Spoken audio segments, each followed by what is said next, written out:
Hello नमस्कार साथियों, आपके अपने YouTube channel study with Rakesh सांकला पर हार्दिक स्वागत है। तो साथियों, आज हम पढ़ने जा रहे हैं हमारी BSTC और PTT के लिए राजस्थान जीके का दूसरा मॉडल पेपर। आशा करता हूं आप सभी लोगों की पढ़ाई है बहुत अच्छे तरीके से चल रही होगी। PTT की परीक्षा बहुत नज़दीक है तो आप अच्छी तरीके से वो तैयारी कर रहे होंगे और सभी विषयों को है वो समय है वो दे रहे होंगे, क्योंकि अब लास्ट समय है वह आप जितना है वो मॉडल पेपर सॉल्व करेंगे। रीजनिंग के हो गए, जीके के हो गए, हिंदी हो गई, शिक्षण क्षमता हो गई, तो मॉडल पेपर से आपको पता चलेगा कि मेरे कितने नंबर है वो आ रहे हैं। तो अब आप जितना हो सकता है MCQ सॉल्व कीजिए ताकि आप लोगों को पढ़ाई का आकलन भी हो जाए और अच्छी तैयारी भी हो जाए। चलो आज हम शुरू करते हैं। आज हम पढ़ने जा रहे हैं हमारा दूसरा मॉडल पेपर। मैंने एक मॉडल पेपर आपको सॉल्व करा दिया है, चैनल पर जाइए और आपको वहाँ पर मिल जाएगा। और नहीं मिल रहा है तो मैंने लिंक है वो डिस्क्रिप्शन में दे दिया है पहले मॉडल पेपर का, जिसके अंदर हमने राजस्थान जीके के 50 प्रश्न है वो हल किए थे। तो आज भी हम 50 प्रश्न हल करने जा रहे हैं राजस्थान जीके के। तो चलो शुरू करते हैं आज की इस बेहतरीन क्लास को। यदि आप चैनल पर पहली बार विजिट कर रहे हो तो कृपया करके सब्सक्राइब ज़रूर कर देना और इस वीडियो को लाइक ज़रूर कर देना और अंत में बताना कि आपके 50 प्रश्नों में से कितने प्रश्न हैं वो सही हो रहे हैं। यदि कोई प्रश्न गलत है वो आ जाता है तो आप लोग मैनेज कर लीजिएगा, क्योंकि ये प्रश्न ये PDF है वो मैंने तैयार किया है, तो इसमें गलती भी हो सकती है, क्योंकि ये PDF पहले से ही प्रिंटेड है, बुक है वो मेरे पास में मॉडल पेपर्स है उसमें ये प्रिंटेड है, तो हो सकता है इसमें कोई गलती भी आ सकती है, तो आप लोग मैनेज कर लीजिएगा। चलो अब शुरू करते हैं, ज़्यादा देरी नहीं करते हुए। हो चुका आगाज, रण का युग बदलने की तैयारी, जीत उसी की होगी जिसका संघर्ष है जारी। ठीक है, तो संघर्ष को हमको करते रहना है और मेहनत करते रहना है। तो पहला प्रश्न स्क्रीन पे है, ज़्यादा हम समय नहीं लगाएंगे प्रश्नों के ऊपर, प्रश्नों को बस प्रश्न देखते जाएंगे और उनका उत्तर देखते जाएंगे, ज़्यादा डिस्कस है वो नहीं करेंगे, क्योंकि हमको बस हमारी तैयारी का पता करना है। अब यदि हम एक एक प्रश्न को खींचेंगे लंबा तो वीडियो इतना लंबा हो जाएगा कि बहुत है वो ज़्यादा टाइम खा जाएगा। तो हम कुछ नहीं करेंगे, हम बस प्रश्न पढ़ेंगे और उसका उत्तर बताते जाएंगे आपको, और आप भी है वो कमेंट बॉक्स के अंदर उत्तर बताते रहना। तो पहला प्रश्न स्क्रीन पर है, राजस्थान में अफीम उत्पादक जिले है। तो यहाँ पर ऑप्शन हमको दिए गए हैं साथियों, देखो चित्तौड़गढ़ दिया है, बारा दिया है, झालावाड़ दिया है, सभी दिए हैं। तो राजस्थान के अंदर अफीम उत्पादक ज़िले यहाँ पर देख सकते हो, चित्तौड़गढ़, बारा, झालावाड़, ये सभी। तो यहाँ पर मतलब ये तो चारों ज़िले हैं, ये क्या हो जाएंगे आपके अफीम उत्पादक ज़िले हो जाएंगे। तो यहाँ पर आप लोगों के है वो D ऑप्शन है वो एकदम करेक्ट हो जाएगा। चलते हैं अगले प्रश्न की तरफ। काजरी स्थित है, जल्दी से कमेंट करके बताइए। ऑप्शन दिए गए हैं जयपुर में, जालोर में, जोधपुर में, जैसलमेर के अंदर। तो आप सभी को पता है, बहुत सरल प्रश्न भी है। काजरी है वो कहाँ है, शुष्क वन अनुसंधान केंद्र, ये कहाँ पर है, जोधपुर के अंदर स्थित है। अगला प्रश्न है, अन्न का कटोरा किसे कहते हैं, अलवर है, सवाई माधोपुर, श्रीगंगानगर, कोटा। तो यहाँ पर आप लोगों के श्रीगंगानगर राइट हो जाएगा, क्योंकि श्रीगंगानगर में राजस्थान में सर्वाधिक गेहूं का उत्पादन होता है, इस वजह से श्रीगंगानगर को अन्न का कटोरा कहते हैं। राजस्थान में नई वन नीति की घोषणा कब हुई, ऑप्शन दिए गए 2001, 2003, 2007 और 2010 के अंदर। तो 54वें प्रश्न के अंदर आपके D ऑप्शन राइट हो जाएगा। राजस्थान के अंदर पहली वन नीति की घोषणा है वो 2010 के अंदर हुई थी। अगला प्रश्न है 55वां प्रश्न, बार बार परीक्षाओं में ये प्रश्न पूछा जा चुका है, तो इस प्रश्न पर थोड़ा विशेष ध्यान देना। उड़न गिलहरी के लिए कौन सा प्रसिद्ध अभ्यारण्य है, ऑप्शन दिए गए हैं सीता माता अभ्यारण्य, दर्रा अभ्यारण्य है, सरिस्का अभ्यारण्य है या केवलादेव अभ्यारण्य है। तो यहाँ पर 55वें प्रश्न के अंदर आपके पता है सीता माता, यहाँ पर एकदम करेक्ट हो जाएगा। सीता माता अभ्यारण्य है ये उड़न गिलहरी के लिए प्रसिद्ध अभ्यारण्य है। बहुत इंपॉर्टेंट प्रश्न था। चलते हैं अगले प्रश्न की तरफ। राजस्थान में प्रथम चीनी उद्योग स्थापित किया गया था। बहुत इंपॉर्टेंट प्रश्न ये पूछा है, चीनी उद्योग से संबंधित राजस्थान में प्रथम चीनी उद्योग स्थापित किया गया था। ऑप्शन दिए गए हैं चित्तौड़गढ़ में, भोपाल सागर में, उदयपुर में और D है सीकर के अंदर। तो यहाँ पर आपके एकदम करेक्ट ऑप्शन हो जाएगा भोपाल सागर, चित्तौड़गढ़ के अंदर है भोपाल सागर मिल। तो जहाँ पर सर्वप्रथम है वो चीनी उद्योग राजस्थान में स्थापित किया गया था। तो अगला प्रश्न है, वस्त्र निर्यातक शहर के नाम से किसे जाना जाता है। तो बहुत इंपॉर्टेंट प्रश्न है, ये भी बार बार है वो एग्जाम में पूछे जाते हैं। देखो हाल ही में परीक्षा हुई है कंप्यूटर अनुदेशक की, उसके अंदर राजस्थान जीके के बहुत सरल सरल प्रश्न है वो पूछे गए हैं, और हमने जो पिछला मॉडल पेपर किया था 3 दिन पहले, उससे कम से कम है वो लगभग 10-15 प्रश्न है वो उस मॉडल पेपर से आ गए हैं। वो जो लाल और मृदा वाला प्रश्न आए हैं और 1-2 बुक से रिलेटेड प्रश्न भी आए हैं।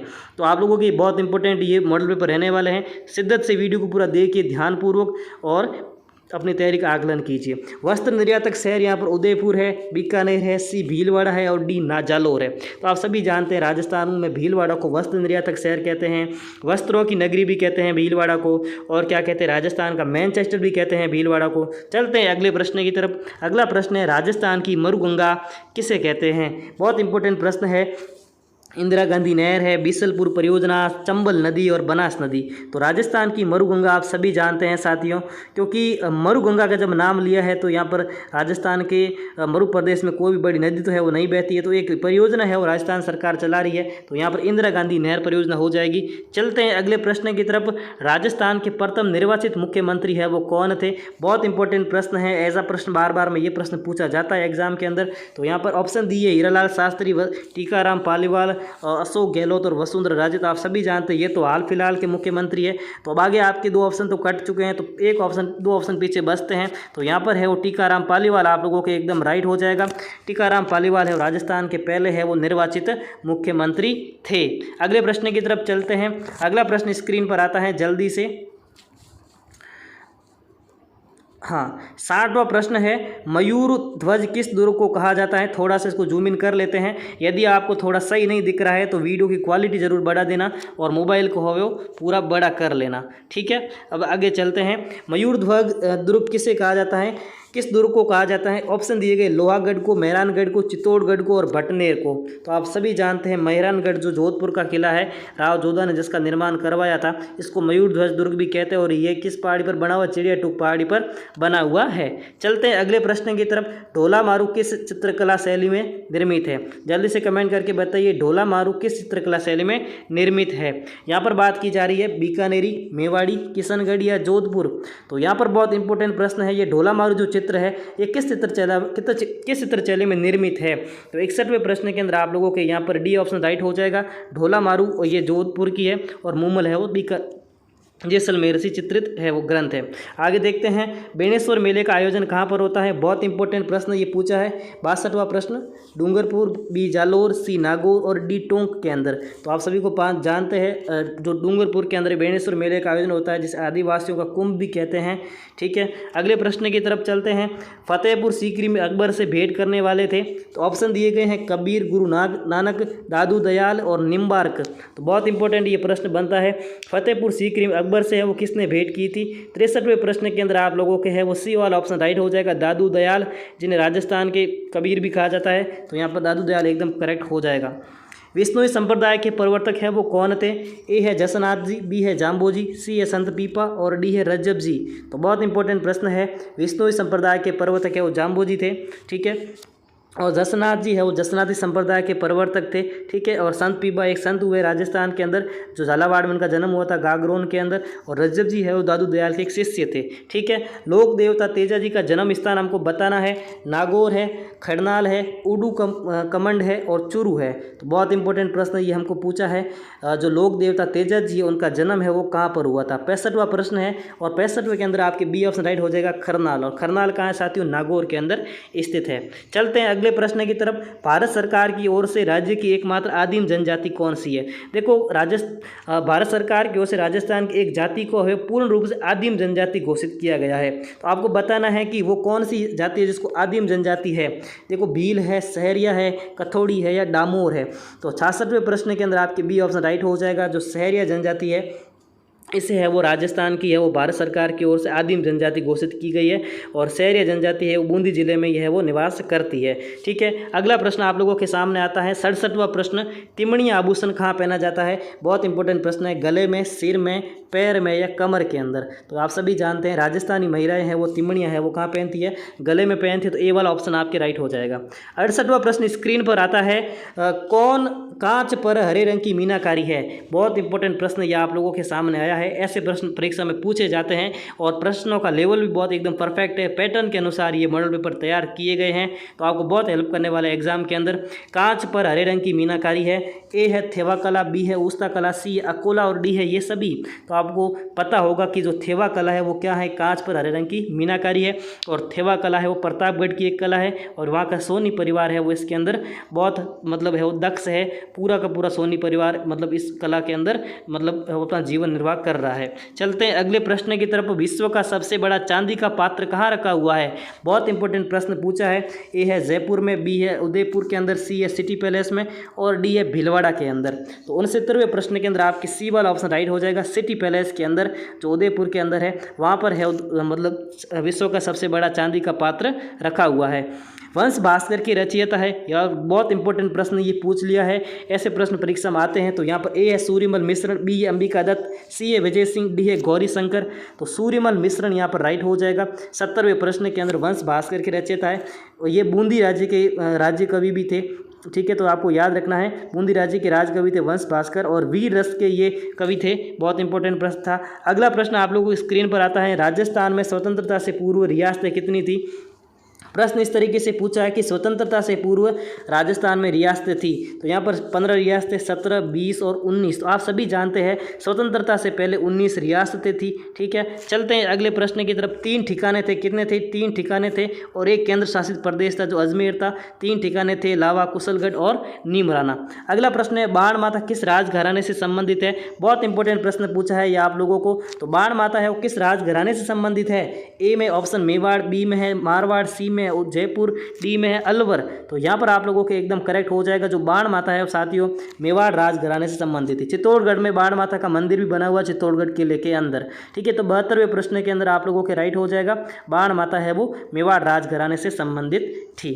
अब चलते हैं अगले प्रश्न की तरफ। रणकपुर के जैन मंदिर किस जिले के अंदर स्थित है? अब रणकपुर हमको स्थान तो दे दिया है, तो ये रणकपुर किस जिले के अंदर स्थित है? 73वां प्रश्न है। तो बहुत इंपॉर्टेंट प्रश्न है। यहाँ पर आपके पाली दिया है, राजसमंद दिया है, सिरोही दिया और जालोर दिया है। तो यहाँ पर भी ए वाला ऑप्शन राइट हो जाएगा। रणकपुर के जैन मंदिर पाली में स्थित है। अगला प्रश्न है राजस्थान साहित्य अकादमी है। बहुत इंपॉर्टेंट प्रश्न पूछा है। राजस्थान साहित्य अकादमी कहाँ पर स्थित है हमको बताना है। ये एक संस्था है जो साहित्य के क्षेत्र में काम करती है राजस्थान की। तो राजस्थान साहित्य अकादमी कहाँ स्थित है? भरतपुर के अंदर, कोटा के अंदर, झुंझुनू के अंदर या उदयपुर के अंदर। तो यहाँ पर आप लोगों के 74वें प्रश्न के अंदर एकदम करेक्ट हो जाएगा डी वाला ऑप्शन। राजस्थान साहित्य अकादमी उदयपुर में काम करती है। अगला प्रश्न है हाँ, नदियों से संबंधित ये प्रश्न पूछा है हमको। परवन है, निवाज, आहू, उजाड़ आदि किस नदी की सहायक नदियाँ हैं? हमको बताना है परवन नदी, निवाज नदी, आहू नदी, उजाड़ नदी ये किस नदी की सहायक नदियाँ हैं? पार्वती की है, काली सिंध की है, बेड़ज की है या कोठारी नदी की है? तो 75वें प्रश्न के अंदर आप लोगों के बहुत इंपॉर्टेंट प्रश्न ये पूछा था। कहीं ना कहीं आने वाला एग्जाम ये प्रश्न रिपीट होगा। तो यहाँ पर काली सिंध आपके राइट हो जाएगा। ये झालावाड़ की नदियाँ हैं काली सिंध, जहाँ गागरोन किला बना हुआ है काली सिंध नदियों के किनारे। तो यहाँ पर काली सिंध की नदियाँ हो गई परवन, निवाज, आहू, उजाड़ आदि ये इसकी सहायक नदियाँ हो गई। अगला प्रश्न है उदयपुर की वह झील जिसकी आधारशिला ड्यूक और कनौट द्वारा रखी गई थी। बहुत इंपॉर्टेंट प्रश्न ये पूछा है। देखो उदयपुर की वह झील जिसकी आधारशिला ड्यूक और कनौट द्वारा रखी गई थी। ड्यूक और कनौट एक अंग्रेज अधिकारी थे ये। तो कौन सी झील है जिसकी आधारशिला इनके द्वारा रखी गई थी? तो 76वें प्रश्न के अंदर आप लोगों के सी वाला ऑप्शन राइट हो जाएगा। फतेह सागर झील एकदम करेक्ट हो जाएगा।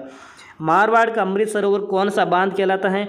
ये प्रश्न बार बार एग्जाम में पूछा जा चुका है। तो बहुत इंपॉर्टेंट प्रश्न है। तो यहाँ पर ए में दिया गया है माई बजार सागर, बी में जवई, सी में बीसलपुर और डी के अंदर है मेजा बांध। तो यहाँ पर आप लोगों के बी वाला ऑप्शन राइट हो जाएगा एकदम करेक्ट। जो जवई बांध है उसे है वो मारवाड़ का अमृत सरोवर भी कहते हैं। चलते हैं अगले प्रश्न की तरफ। राज्य में किस नस्ल की भेड़ सर्वाधिक संख्या में पाई जाती है? ए ऑप्शन दिया गया है जैसलमेरी, बी है मारवाड़ी, सी है मगरा और डी है चोकला। तो यहाँ पर आप लोगों के बहुत इंपॉर्टेंट प्रश्न ये बनता है राज्य में किस नस्ल की भेड़ सर्वाधिक संख्या में पाई जाती है? 78वें प्रश्न के अंदर आपके मारवाड़ी वाला ऑप्शन राइट हो जाएगा। मारवाड़ी भेड़ है और सर्वाधिक पाई जाती है। 79वां प्रश्न है एशिया का सबसे बड़ा कृषि फार्म सूरतगढ़ में है जो किस जिले में स्थित है? देखो पिछली परीक्षा यानी मैंने अभी वीडियो की शुरुआत में बात की थी, जो पीछे एक परीक्षा हुई थी जो कंप्यूटर इंस्ट्रक्टर यानी कंप्यूटर अनुदेशक की परीक्षा हुई है, कल ही हुई है शायद। तो उसके अंदर ये प्रश्न पूछा गया था कि एशिया का सबसे बड़ा कृषि फार्म सूरतगढ़ किस जिले में स्थित है? देखो बहुत इंपॉर्टेंट प्रश्न है। हो सकता है आने वाले एग्जाम में ये प्रश्न रिपीट हो जाए। तो यहाँ पर आप लोगों को बहुत इंपॉर्टेंट प्रश्न बता देता हूँ। यहाँ पर ए वाला ऑप्शन राइट हो जाएगा। श्रीगंगानगर में स्थित है एशिया का सबसे बड़ा कृषि फार्म सूरतगढ़। और सूरतगढ़ के अंदर भी है और राजस्थान का एक क्या स्थित है? तापीय थर्मल पावर भी स्थित है, थर्मल पावर स्टेशन भी स्थित है, जहाँ से वो राजस्थान के अंदर बिजली सप्लाई की जाती है। अगला प्रश्न है 80वां प्रश्न। वह खनिज जो राजस्थान में सर्वाधिक मिलता है यह हरसोट कहलाता है। अब हरसोट किस खनिज को कहते हैं और ये राजस्थान में किस जिले में सर्वाधिक मिलता है, मतलब राजस्थान में जो सर्वाधिक मिलता है, मतलब हमको खनिज बताना है कौन सा सर्वाधिक खनिज सर्वाधिक मिलता है और उसे हरसोट भी कहते हैं। तो 80वां प्रश्न यहाँ पर ए राइट हो जाएगा, जिप्सम यहाँ पर राइट हो जाएगा। जिप्सम आपको पता है यहाँ पर जोधपुर नागौर क्षेत्र के अंदर सर्वाधिक पाया जाता है। चलते हैं अगले प्रश्न की तरफ। 3 जून 1961 को स्थापित वह संस्था 3 जून 1961 को स्थापित वह संस्था जो राज्य में लघु औद्योगिक एवं हस्तशिल्प इकाइयों को वित्तीय सहायता प्रदान करती है। यह प्रश्न शायद BSTC 2021 के अंदर है वो पूछा गया है, शायद हो सकता है मैं भी पूछा गया, मुझे थोड़ा थोड़ा याद आ रहा है। तो यहाँ पर आप लोगों के कौन सी संस्था है जो राजस्थान के अंदर लघु औद्योगिक एवं हस्तशिल्प इकाइयों को वित्तीय सहायता प्रदान करती है। तो यहाँ पर आप लोगों के 81 प्रश्न के सी वाला राइट हो जाएगा, राजसिको। ये बिल्कुल एकदम करेक्ट राजसिको हो जाएगा यहाँ पर। चलते हैं अगले प्रश्न की तरफ। हाँ, अगला प्रश्न स्क्रीन पर आ जाता है आप लोगों के, राजस्थान की किस पड़ोसी राज्य से सर्वाधिक सीमाल मिलती है। बहुत इंपॉर्टेंट प्रश्न ये पूछा है एग्जाम में, प्रश्न ये रिपीट हो सकता है, तो आप लोगों को ध्यान रखना है राजस्थान के किस पड़ोसी राज्य से सर्वाधिक सीमा मिलती है। तो यहाँ पर आप लोगों के है वो मध्य प्रदेश, एकदम करेक्ट राइट हो जाएगा। मध्य प्रदेश यहाँ पर राइट हो जाएगा। सबसे ज़्यादा लगती है मध्य प्रदेश से, ठीक है, कितनी लगती है 1600 लगती है। और सबसे कम कितनी लगती है, किससे लगती है, पंजाब से लगती है कम, कितनी लगती है 89 किलोमीटर लगती है। और पंजाब के 2 जिले हैं और मध्य प्रदेश के साथ में 10 जिले लगते हैं। चलते हैं अगले प्रश्न की तरफ। राजस्थान का वह शहर जिसे पूर्व का वेनिस भी कहा जाता है। देखो बहुत इंपॉर्टेंट प्रश्न है। ए में है उदयपुर, बी में है अलवर, सी में है कोटा और डी में है सिरोही। तो राजस्थान का कौन सा शहर जिसे पूर्व का वेनिस कहा जाता है, बहुत इंपॉर्टेंट है, एग्जाम में आ सकता है, देख लेना एक बार ध्यान पूर्वक। देखो पिछली बार एक प्रश्न आया था BSTC 2021 के अंदर। हाँ, राजस्थान की वाइट सिटी किसे कहते हैं, ये प्रश्न भी पूछा गया था। राजस्थान की वाइट सिटी या सफ़ेद नगरी किसे कहते हैं, तो आप जल्दी से कमेंट करके बता दीजिए आप लोग। राजस्थान का वह शहर जिसे पूर्व का वेनिस कहा जाता है, तो यहाँ पर आप लोगों के राइट हो जाएगा उदयपुर, एकदम करेक्ट हो जाएगा। ठीक है, उदयपुर एकदम करेक्ट हो जाएगा। उदयपुर को ही कहते हैं पूर्व का वेनिस, और वाइट नगरी भी उदयपुर को ही कहते हैं। अगला प्रश्न है, राजस्थान की सबसे ऊंची चोटी किस जिले के अंदर स्थित है। जल्दी से कमेंट करके बताइए, राजस्थान की सबसे ऊंची चोटी किस जिले के अंदर स्थित है। यहाँ पर ऑप्शन दिया गया उदयपुर, बी है सिरोही, सी है जयपुर और डी है सीकर। तो यहाँ पर आप लोगों के 85वां मतलब 84वां प्रश्न है। 84वें प्रश्न के अंदर आपके बी ऑप्शन राइट हो जाएगा। राजस्थान की सर्वाधिक ऊंची चोटी सिरोही के अंदर स्थित है, जिसे गुरु शिखर कहते हैं, और इसकी ऊंचाई कितनी है 1722 मीटर है। ठीक है, अगले प्रश्न की तरफ चलते हैं। राजस्थान में सर्वाधिक सिंचाई किससे होती है, बहुत इंपॉर्टेंट प्रश्न है। नलकूपों से, तालाबों से, खड़ीन से या इन सभी से। थोड़ा थोड़ा कट रहा है, साइड में कर लेता हूँ मैं, फिर आपसे बात करता हूँ। ठीक है, हाँ ठीक है, अब बात करते हैं। हाँ, राजस्थान में सर्वाधिक सिंचाई किससे होती है, नलकूपों से, तालाबों से, खड़ीन से और इन सभी से। तो आप सभी जानते हैं राजस्थान के अंदर सर्वाधिक सिंचाई है वो यहाँ पर हमारे सामने 85वां प्रश्न है। इसके अंदर कौन सा ऑप्शन राइट हो जाएगा, यहाँ पर ए वाला ऑप्शन राइट हो जाएगा। नलकूपों से है वो सर्वाधिक सिंचाई होती है। किससे होती है साथियों, नलकूपों से राजस्थान में सर्वाधिक सिंचाई होती है। अगला प्रश्न है, राज्यपाल द्वारा जारी अध्यादेश को राज्य विधानमंडल का सत्र प्रारंभ होने के कितने समय तक विधानमंडल में रखा जाना अनिवार्य है, अन्यथा वह निष्प्रभावी हो जाएगा। यदि देखो राज्यपाल कोई भी अध्यादेश जारी करता है, ये उसकी शक्ति है, लेकिन यदि कितने समय तक अध्यादेश को विधानसभा में नहीं रखा जाता है तो निष्प्रभावी हो जाता है। तो यहाँ पर आप लोगों को बताना है, जल्दी से कमेंट करके बताइए। यहाँ पर 6 सप्ताह एकदम करेक्ट है। यहाँ पर 6 सप्ताह है वो, बाद में वो अध्यादेश है वो निष्प्रभावी हो जाएगा, रद्द हो जाएगा। अगला प्रश्न है, आयड नदी का अन्य नाम क्या है। बहुत इंपॉर्टेंट प्रश्न पूछा है, बार बार एग्जाम में रिपीट भी हुआ और बच्चे कंफ्यूज भी यहाँ पर हो जाते हैं। किस नदी को आयड नदी भी कहते हैं, तो यहाँ पर आप लोगों के है वो देखो बनास है, चंबल है, झाकम है। तो यहाँ पर डी वाला ऑप्शन राइट होगा। बेडस नदी को क्या कहते हैं, आयड नदी भी कहते हैं। हाँ, अगला प्रश्न आप लोगों की स्क्रीन पर है 88, बेणेश्वर धाम 3 नदियों से संबंधित वे नदियाँ कौन सी है। बहुत इंपॉर्टेंट प्रश्न पूछा है। जो बेणेश्वर धाम हमने पीछे पढ़ा है, आदिवासियों का कुंभ भी कहते हैं, डूंगरपुर के अंदर है। तो सोम, माही और झाकम साथियों तीनों ही नदियाँ है वो क्या है, बेणेश्वर धाम में मिलती है। तीनों नदियों का ये संगम वहाँ पर, तो डी वाला ऑप्शन आपके राइट हो जाएगा, यहाँ पर भी बिल्कुल करेक्ट हो जाएगा। अगला प्रश्न है, भूरी मिट्टी का प्रसार किस नदी बेसिन में पाया जाता है। देखो बहुत इंपॉर्टेंट प्रश्न है। पिछले पेपर के अंदर हमने पिछला मॉडल पेपर जो हल किया था उसके अंदर एक प्रश्न आया था लाल लोमी मृदा कहाँ पाई जाती है, तो सवाई माधोपुर अजमेर वाला जो ऑप्शन थे बिल्कुल करेक्ट थे। और कल ये प्रश्न आ गया था एग्जाम के अंदर कंप्यूटर इंस्ट्रक्टर के अंदर कि लाल लोमी मृदा है वो कहाँ पाई जाती है। तो आप सब समझ सकते हो कि इस मॉडल पेपर की वैल्यू कितनी है, प्रश्न कहीं से भी रिपीट हो सकता है। तो भूरी मिट्टी का प्रसार किस नदी बेसिन में पाया जाता है हमको बताना है। ए में है चंबल, बी में है लूनी, सी में है बनास और डी में बाण गंगा। तो 89वें प्रश्न के अंदर आपके सी वाला ऑप्शन राइट हो जाएगा, भूरी मिट्टी का प्रसार बनास नदी के अंदर पाया जाता है। अगले प्रश्न की तरफ चलते हैं, राजस्थान का गौरव कौन सा वृक्ष कहलाता है। आप सभी जानते हैं तो अब इसमें ज़्यादा चर्चा करने की जरूरत नहीं है, यहाँ पर खेजड़ी एकदम करेक्ट हो जाएगा। चलते हैं अगले प्रश्न की तरफ, राजस्थान के किस जिले में राष्ट्रीय पक्षी अभ्यारण्य स्थित है। हमको बताना है कि पक्षी अभ्यारण्य कहाँ स्थित है, हमको बाघ अभ्यारण्य नहीं पूछा है, पक्षियों के लिए राजस्थान के किस जिले के अंदर अभ्यारण्य स्थित है। तो यहाँ पर ए है रणथंभौर, बी है जयपुर, सी है अलवर, डी है कोटा के अंदर। तो यहाँ पर आप लोगों के साथ एकदम करेक्ट हो जाएगा, राजस्थान के किस जिले में पक्षी अभ्यारण्य स्थित है। तो 91वें प्रश्न के अंदर आपके बी वाला ऑप्शन राइट हो जाएगा, भरतपुर के अंदर है वो केवलादेव घना पक्षी विहार स्थित है। क्या कौन सा है, केवलादेव घना पक्षी विहार, केवलादेव राष्ट्रीय अभ्यारण्य भी स्थित है जो पक्षियों के लिए है। चलते हैं अगले प्रश्न की तरफ, संगमर की मूर्तियों के लिए प्रसिद्ध है, हमको बताना है संगमरमर की मूर्तियों के लिए प्रसिद्ध है, अलवर है, सीकर है, जयपुर है या नागौर है। तो 92वें प्रश्न के अंदर आप लोगों के है वो सी वाला ऑप्शन राइट हो जाएगा, संगमरमर की मूर्तियों के लिए जयपुर प्रसिद्ध है। 13वां प्रश्न स्क्रीन पर आता है कि वह जिला जहां पेट्रोलियम का वृहद भंडार मिला है, हमको बताना है राजस्थान के अंदर हाल फिलहाल के अंदर सर्वाधिक पेट्रोलियम का भंडार हमको राजस्थान के किस राज्य के अंदर मिला है। तो यहाँ पर ए में दिया गया है बाड़मेर, बी में है पाली, सी में है जालोर, डी में है भीलवाड़ा। तो यहाँ पर आप लोगों के एकदम करेक्ट ऑप्शन कौन सा हो जाएगा साथियों, 93वें प्रश्न के अंदर आप सभी को पता है कि राजस्थान के बाड़मेर के अंदर सर्वाधिक क्या मिला है, पेट्रोलियम का भंडार मिला है। देखो साथियों बहुत इंपॉर्टेंट सीरीज है, आप यहाँ तक पहुँच गए हैं इस क्लास को देखते देखते तो ज़रूर अब लाइक कर दीजिए, है ना, आपको पसंद आ रही होगी। और यदि पसंद आ रही है तो लाइक कर देना और एक अच्छा सा कमेंट भी कर देना कमेंट बॉक्स के अंदर जाकर कि सर बहुत अच्छी क्लास है, और शेयर भी ज़रूर है वो कर देना, ठीक है। चलते हैं अगले प्रश्न की तरफ। 94वां प्रश्न, अमेरिकन कपास का उत्पादन होता है, बहुत इंपॉर्टेंट प्रश्न पूछा है, अमेरिकन कपास का उत्पादन कहाँ होता है। देखो ए में है जयपुर, बी में है टोंक, सी में है बूंदी और डी के अंदर है नागौर। तो यहाँ पर अमेरिकन कपास का उत्पादन आप सभी को पता है डी ऑप्शन गंगानगर के अंदर सर्वाधिक होता है। देखो नरमा भी एक किस्म होती है, एक अमेरिकन कपास भी होती है, तो ये कपास की अलग अलग किस्में होती है। तो यहाँ पर गंगानगर आपके राइट हो जाएगा। चलते हैं अगले प्रश्न की तरफ, शुष्क वन अनुसंधान केंद्र आफरी कहाँ पर स्थित है, बहुत इंपॉर्टेंट प्रश्न ये हमको पूछा है, आफरी कहाँ पर स्थित है, क्या हो गया है, ठीक है।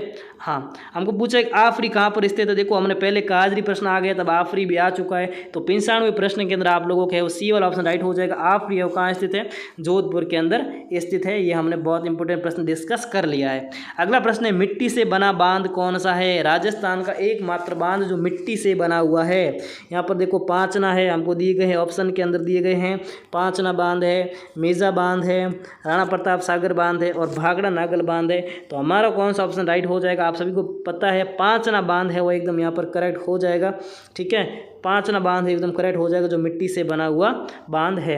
अगला प्रश्न है, मथानिया सौर ऊर्जा केंद्र किस जिले के अंदर, सब आपको पता होना चाहिए। मथानिया जोधपुर के अंदर है, तो ये सौर ऊर्जा केंद्र भी कहाँ होगा साथियों, जोधपुर के अंदर होगा। अगले प्रश्न की तरफ चलते हैं, डबोक हवाई अड्डा कहाँ स्थित है, बहुत इंपॉर्टेंट प्रश्न ये पूछा है, डबोक हवाई अड्डा है वो कहाँ पर स्थित है। 98 प्रश्न हम यहाँ तक पहुँच चुके हैं, 91वें प्रश्न की तरफ तक। तो यहाँ पर उदयपुर आप लोगों के राइट हो जाएगा, जो डबोक हवाई अड्डा है उदयपुर के अंदर स्थित है। 99वां प्रश्न आप लोगों के सामने है, राष्ट्रीय आयुर्वेद संस्थान है, हमको बताना है कि राष्ट्रीय आयुर्वेद संस्थान कहाँ पर स्थित है। तो यहाँ पर आप लोगों के एकदम ऑप्शन राइट हो जाएगा, 99वें प्रश्न के अंदर डी वाला ऑप्शन राइट हो जाएगा, राष्ट्रीय आयुर्वेद संस्थान जयपुर के अंदर स्थित है। अब अगला और लास्ट प्रश्न है आज की इस क्लास का साथियों, तो शेयर जरूर कर देना क्लास को, लाइक जरूर कर देना। पंचायती राज संस्थाओं में चुनाव करवाने का दायित्व है, मतलब जो पंचायती राज संस्थाएँ हैं, हमारी ग्राम पंचायतें हैं, है ना, तो वहाँ पर चुनाव करवाने का काम किसके पास में है, ये काम किसका है चुनाव करवाने का। तो ये आप सभी को पता है, जो राज्य निर्वाचन आयोग है वो क्या करता है, राज्य पंचायतों का चुनाव हो राज्य के अंदर करवाता है। तो यहाँ पर ए वाला ऑप्शन एकदम करेक्ट हो जाएगा। तो ये साथियों हमने डिस्कस कर लिए, ठीक है, ये हमने डिस्कस कर लिए राजस्थान जीके के पूरे 50 प्रश्न। कैसी लगी क्लास आप लोग ज़रूर कमेंट करके बताना, और मॉडल पेपर कैसा लगा ये भी ज़रूर बताना। और आप चाहते हैं कि अन्य विषयों के मॉडल पेपर भी हल करवाए जाए तो कमेंट ज़रूर कर देना, क्योंकि अभी तक किसी ने कमेंट है वो नहीं किया और नहीं बचे इतने कमेंट नहीं आए कि मैं अगले विषयों के मॉडल पेपर हल करवाऊँ। यदि आप इस क्लास को इतना प्यार देते हो, सपोर्ट करते हो, तो आगे ये क्लास भी कंटिन्यू रह पाएगी। नहीं तो क्योंकि इसमें लंबा टाइम लगता है क्लास को रिकॉर्ड करने में, अपलोड करने में, ठीक है, और मेहनत लगती है यार। तो आप लाइक भी कर देना और चैनल पर पहली बार आए सब्सक्राइब कर देना। मिलते हैं अगले मॉडल पेपर के अंदर एक अच्छी क्लास के अंदर एक जोश और जुनून के साथ में। तब तक पढ़ते रहिए, मस्त रहिए, खुश रहिए। जय हिंद, जय भारत।